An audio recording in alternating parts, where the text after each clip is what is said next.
आज की कहानी बहुत उलझा देने वाली है, दिमाग को घुमा देने वाली है। क्योंकि इस कहानी में गुजरात का गांधीनगर शहर है। उस शहर में आया एक आईएएस ऑफिसर है।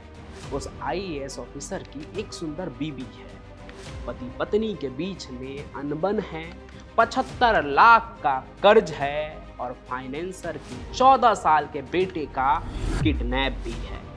मुख्यमंत्री के नाम एक सुसाइड लेटर और ये तमाम जो घटना है ना, वो एक नाम से जुड़ा है, हाई कोर्ट महाराजा। बिल्कुल सही सुना आपने, हाई कोर्ट महाराजा। ये कोई जगह नहीं बल्कि एक इंसान का नाम है और वो इंसान बहुत बड़ा डॉन है। अब ये थोड़ा सा अजीब तो है कि नाम के आगे हाई कोर्ट लिखना, लेकिन इसकी एक वजह है। वजह अपराध की दुनिया का खुद को हाई कोर्ट समझना, जहां वही अदालत है, अदालत के अंदर जज भी वही है और खुद डॉन होते हुए भी वो सारे अपराधियों के फैसले भी सुनाता है। एक ऐसा डॉन जिसकी तस्वीर नहीं है, वो जेल भी गया लेकिन सलाखें भी उसे रोक नहीं पाई, उसे तोड़कर वो कहीं गायब हो गया। मेरे ख्याल से इतना इंट्रोडक्शन ही बहुत हो गया एक अपराधी के लिए। आते हैं सीधे कहानी पर। एक आईएएस और उसकी बीवी के साथ क्या रिश्ता है इस डॉन का जिसका नाम हाई कोर्ट महाराजा है। रिश्ता भी ऐसा कि उन पति पत्नी के बीच ही अनबन हो गई और बात पहुंच गई किसी एक की मौत तक। तो देखिए, ये कहानी तमिलनाडु से लेकर गुजरात तक फैली हुई है। वैसे तो मामला लव स्टोरी का है, लेकिन आप चाहें तो इसे लस्ट स्टोरी भी समझ सकते हैं। तो कहानी गुजरात के गांधीनगर के सेक्टर 19 की एक घर की है। ये घर किसी मामूली आदमी का नहीं बल्कि एक आईएएस अफसर रंजीत कुमार का होता है, जो इलेक्ट्रिसिटी रेगुलेटरी कमीशन में सचिव है। एक दिन की बात है, आईएएस बाबू घर पर नहीं थे, तभी उनकी पत्नी सूर्या जे घर पर आती है। लेकिन घर में मौजूद जो आईएएस अफसर के स्टाफ होते हैं ना, वो उनकी बीबी को ही घर के अंदर घुसने नहीं देते हैं। रंजीत और सूर्या का रिश्ता ना 20 साल पुराना था, लेकिन अभी साल भर पहले ही यानी 2023 में इस रिश्ते को ताक पर रखकर सूर्या तमिलनाडु के मदुरई में चली गई। और गई क्यों? एक डॉन के लिए जिसका नाम मैं बता रहा हूँ, हाई कोर्ट महाराजा है। अब एक आईएएस अफसर की बीवी डॉन के लिए ऐसा क्यों करेगी, यही आप भी सोच रहे होंगे। तो मामला यहाँ ना लव का है।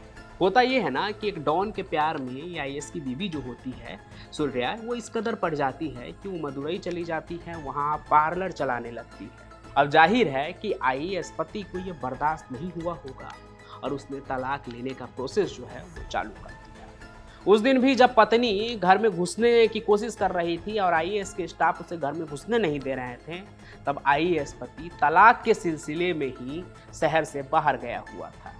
इधर पत्नी गुहार लगा रही थी, लेकिन बेवफाई से चोट खाए पति का दिल नहीं पसीजा। बस उसी के बाद कुछ ऐसा हुआ जिसके बारे में किसी ने शायद सोचा ही नहीं होगा। घर के सामने एक पार्क में अचानक से हल्ला मचने लगता है। लोग चिल्लाने लगे कि ये औरत मर जाएगी, उसने जहर खा लिया है। और फिर कुछ ही पलों में वहाँ एम्बुलेंस का सायरन गूंजने लगता है। एम्बुलेंस आती है और उस महिला को लेकर अस्पताल में चली जाती है। ये सब इतने तेजी से हुआ ना कि आईएएस के घर पर जो स्टाफ मौजूद थे उनको भी कुछ समझ नहीं आया कि कब कैसे क्या हो गया। उसने बस अपने मालिक आईएएस अफसर को फोन करके यही बताया कि सूर्या ने जहर खा लिया है। फिर अगले ही दिन गांधीनगर के सिविल अस्पताल में सूर्या ने दम तोड़ दिया, लेकिन अपने मौत के पीछे छोड़ गई एक सनसनीखेज सुसाइड लेटर, जो तमिलनाडु के मुख्यमंत्री स्टालिन के नाम लिखी गई थी। इस लेटर में उसी डॉन का कच्चा चिट्ठा था जिसे पूरा मदुरई शहर महाराजा हाई कोर्ट के नाम से जानता था। इसमें एक लेडी फाइनेंसर का भी जिक्र था, उसके 14 साल के बेटे की किडनैप की कहानी भी थी। फिर जल्दी जांच में गुजरात पुलिस को यह भी पता चला कि सूर्या जे को तमिलनाडु पुलिस भी इसी किडनैपिंग केस में खोज रही थी और वो शायद पुलिस से बचते बचाते ही गुजरात में अपने आईएएस पति के पास एक तरह से कहें तो शरण लेने के लिए पहुंची थी। लेकिन इस बीच सूर्या के साथ क्या क्या हुआ उसकी कहानी वो लेटर बयां करती है। तमिल में लिखे इस लेटर में उसने बताया कि कैसे 9 महीने पहले वो हाईकोर्ट महाराजा से मिली और उसका बिजनेस पार्टनर बन गई। दोनों ने मिलकर मदुरई में ही एक रेस्टोरेंट और एक पार्लर खोला। फिर कुछ ही समय में सूर्या जो है वो महाराजा डॉन को दिल दे बैठी और जो अपनी बसी बसाई गृहस्थी थी, 2 बच्चे थे, उसे आईएएस पति के पास छोड़कर महाराजा के साथ ही रहने लगी। मतलब एक आईएएस ऑफिसर की बीवी डॉन के साथ रहने लगी। आगे वो लेटर में लिखती है कि उसे नहीं पता था कि महाराजा का क्रिमिनल रिकॉर्ड है, वो गैंगस्टर है या हिस्ट्री सीटर है। महाराजा ने उसे एक तरह से धोखा दिया था। दरअसल मदुरई की एसएस कॉलोनी की एक फाइनेंसर से ना महाराजा जो होता है डॉन, वो 75 लाख रुपए का लोन लिया था।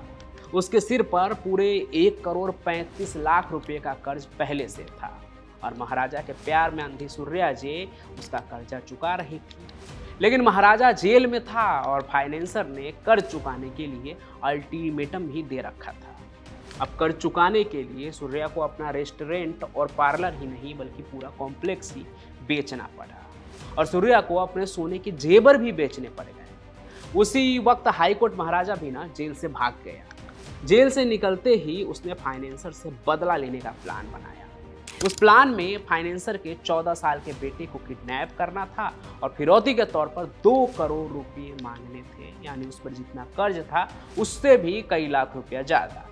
सूर्या का कहना है कि इसके बारे में भी उसको कोई जानकारी नहीं थी। लड़के को अगवा करने के बाद एक ऑटो रिक्शा चालक का मोबाइल फोन लेकर लड़के की मां से 2 करोड़ रुपए की फिरौती मांगी गई। घबराई मां ने तुरंत मदुरई पुलिस को अलर्ट कर दिया और फिर 3 घंटे के भीतर ही पुलिस ने मोबाइल लोकेशन ट्रेस करके बच्चे को बचा लिया और गैंगस्टर के खिलाफ एक नया केस दर्ज हो गया। पुलिस को शक ये था कि ये काम गैंगस्टर ने अकेले नहीं किया होगा। पड़ताल में उसकी प्रेमिका और बिजनेस पार्टनर सूर्या भी पुलिस के रडार पर आ गई। सूर्या का जो लेटर होता है उसमें उसने अपने दुविधा का भी जिक्र किया था। उसने लिखा था कि किस तरह से उसे किडनैप के इस केस में जानबूझकर फंसाया गया है। इतना ही नहीं, उसे अपराध की दुनिया में धकेलने में महाराजा हाईकोर्ट ने कोई कसर बाकी नहीं रखा। लेकिन इस पूरे केस में बस महाराजा हाईकोर्ट और सूर्या ही नहीं बल्कि एक और भी आदमी था। ये आदमी था सेंथिल कुमार। वो सेंथिल कुमार जो हाईकोर्ट महाराजा जो डॉन था उसका राइट हैंड था और उसकी खासियत ये थी कि वो पुलिस के सारे दाव पेच अच्छे से जानता था और उनका इस्तेमाल पुलिस के खिलाफ ही करता था, क्योंकि वो खुद भी कभी पुलिस में कांस्टेबल रह चुका था। सूर्या को पता लग गया कि पुलिस केस में उसका नाम भी है और पुलिस उसकी भी तलाश में है। तो वो तमिलनाडु छोड़कर कर्नाटक भाग गई और फिर बेंगलुरु पहुंच गई। उसके पास न पैसे थे, न उसका पार्लर था, ना ही परिवार था, न ही पति और न बच्चे। और जिस प्रेमी के भरोसे वो घर परिवार छोड़ के गई थी वो भी क्रिमिनल निकला।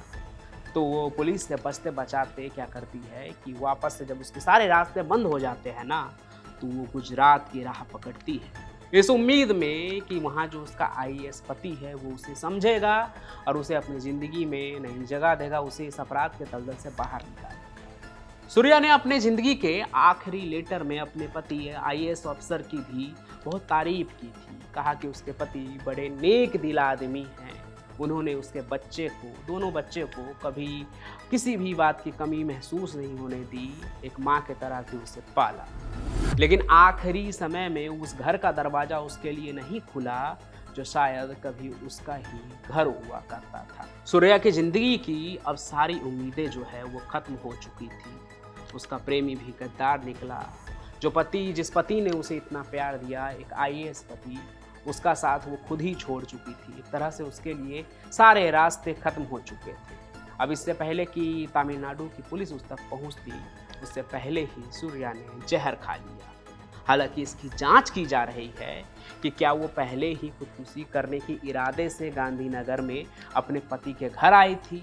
अगर नहीं तो उसे जहर किसने दिया और एम्बुलेंस को खबर किसने दी। लेकिन यहाँ सबसे ज़्यादा सोचने वाली बात ये है ना कि मदुरई के उस डॉन हाई कोर्ट महाराजा का इस पूरे केस में क्या बिगड़ा। वो पहले से भी क्रिमिनल था, जेल आना जाना उसका लगा रहता था। वो फिर से जेल चला गया, लेकिन उसने एक परिवार को, एक बसे बसाए परिवार को तबाह कर दिया। एक औरत के भरोसे को भी तोड़ा, उसे छला उसे अपराध के दलदल में भी घसीट लिया। अब उसके गुनाहों का हिसाब होना भी बहुत ज़रूरी है। बाकी आपको क्या लगता है वो कमेंट करके ज़रूर बताइएगा। साथ ही स्क्रीन पर आपको एक बारकोड दिख रहा होगा, उसे स्कैन करके भी आप हमसे व्हाट्सएप पे बातचीत कर सकते हैं। और इस कहानी को ज़्यादा से ज़्यादा शेयर कीजिए, हमारे इस चैनल को सब्सक्राइब भी कर लीजिए ताकि कहानियाँ आप तक पहुँचती रहे। आगे हम फिर मिलेंगे नए सफ़र में, तब तक के लिए आपका बहुत बहुत धन्यवाद।